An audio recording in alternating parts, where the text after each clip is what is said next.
नमस्कार मंडळी, मी वैशाली स्वागत करते तुमचं माझ्या चॅनलवर। तर आज आपण सिंपल अशी रेसिपी बनवणार आहोत, दोडक्याची भाजी। फक्त 10 मिनिटात तयार होते। खूप सिंपल भाजी आहे, सो तुम्ही पण एक वेळेस नक्की ट्राय करा। आता आपल्याला कढई ठेवायची आहे गॅसवर। 2 चम्मच ऑइल घालते, त्याच्यामध्ये थोडं जिरं घाला। नंतर मी लसूण कट करून घेतला आहे, तो थोडा घालते। ते व्यवस्थित परतून घ्यायचं आहे, थोडं गोल्डन ब्राऊन होईपर्यंत फ्राय करायचं आहे त्याला।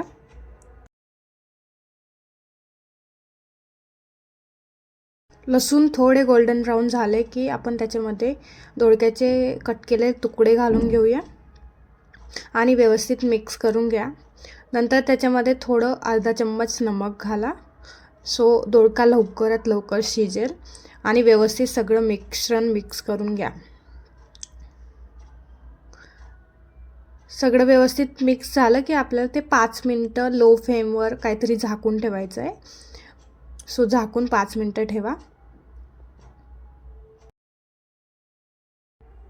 तर 5 मिनिटं झालेले आहेत, तर बघू शकता आपले दोडका खूप सॉफ्ट झालेले आहेत। ते ऑलमोस्ट शिजलेले आहेत। सो आता आपण त्याच्यामध्ये मसाले घालून घेऊया। मी घालते लाल तिखट 1 चम्मच, अर्धा चम्मच धना पावडर, चुटकीभर हळद आणि अर्धा चम्मच मसाला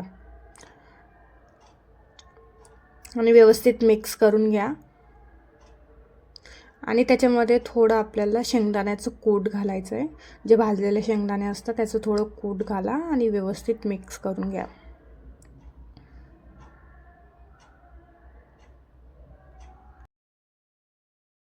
मिक्स झालं की 2 मिनिटं लो फ्लेमवर ठेवलं होतं मी, आणि बघू शकता आपली भाजी व्यवस्थित शिजून गेली आहे। आता खूप छान लागते खायला पण, आणि खूप सिंपल आहे बनवायला। तुम्ही पण एक वेळेस नक्की ट्राय करा।